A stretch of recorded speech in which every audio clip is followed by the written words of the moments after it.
Oi. Paulo, o Fux, ministro Fux, criou um grupo com Wagner Moura para monitorar episódio na Amazônia. Você estava falando deles coordenarem busca. É uma frente de trabalho do Conselho Nacional de Justiça.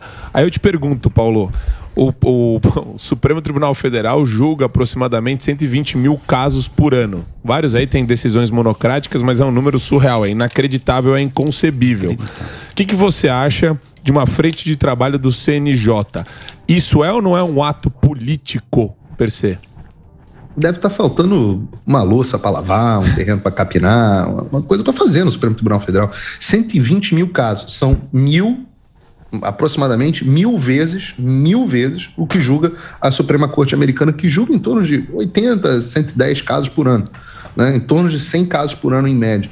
Então, agora, você vê, você é o professor de Direito Constitucional aí, o Superman, você pode me dizer se tem alguma coisa na Constituição que é a atribuição do Poder Judiciário coordenar buscas, liderar buscas, porque, repara, o Poder Judiciário, né, era o James Madison, não era o James Madison, o Alexander Hamilton, um dos pais fundadores aqui, um dos caras que idealizaram a Constituição americana. Ele dizia o seguinte: o Poder Judiciário é o poder mais fraco de todos, porque eles não têm nem a bolsa nem a espada. Ele sempre diz isso. A bolsa ele não tem recursos próprios.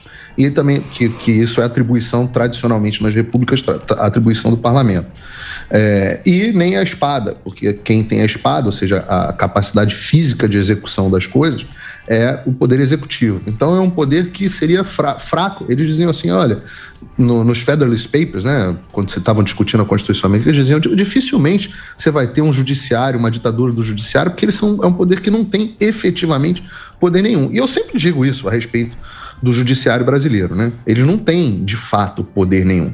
Tem 2 casos aqui nos Estados Unidos que me vêm na cabeça de presidentes que ignoraram completamente decisões da Suprema Corte. Um foi o Abraham Lincoln, durante a Guerra Civil Americana. Ele suspendeu o habeas corpus.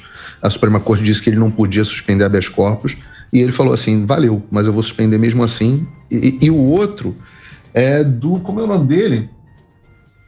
O fundador do Partido Democrata, esqueci o nome dele agora, um dos grandes nomes do Partido Democrata, que falou assim, uma discussão de reserva indígena, e os juízes decidiram em favor dos índios. E ele era um cara que não gostava muito de índios. Andrew Jackson, não? Andrew Jackson, obrigado, querido. Andrew Jackson. O Andrew Jackson não gostava muito de índio. E aí o Andrew Jackson disse assim, a Suprema Corte decidiu, agora ela que faça cumprir a decisão, porque eu não vou fazer.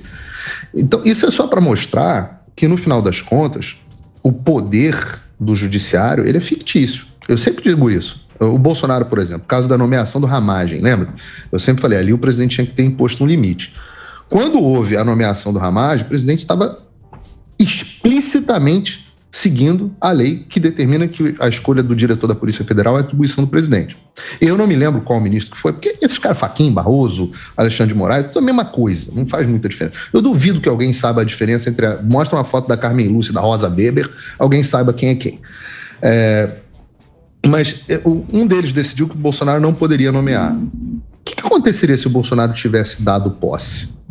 Falado, não, publica o Diário Oficial, dei posse, acesso no prédio, vai despachar, e eu vou hoje despachar lá com ele, inclusive na sede da Polícia Federal. O que aconteceria? Eu me pergunto, o que aconteceria? Uma decisão ilegal, uma decisão judicial ilegal, flagrantemente ilegal, indo contra a lei. Isso não é uma ruptura, isso não é um golpe, isso é simplesmente a desobediência de uma medida ativista ilegal. O que teria acontecido ali naquele momento? E aí eu vou dizer para vocês, me falaram que, pessoas no entorno do presidente me falaram que o presidente chegou a cogitar fazer isso e foi convencido pelo seu entorno a não fazer. E eu falei, olha, mamãe me ensinou, quem muito se abaixa, o bumbum aparece. E aí só foi piorando de lá para cá, a ponto de até o Globo ter reconhecido isso que o Emílio tá lendo aí pra gente.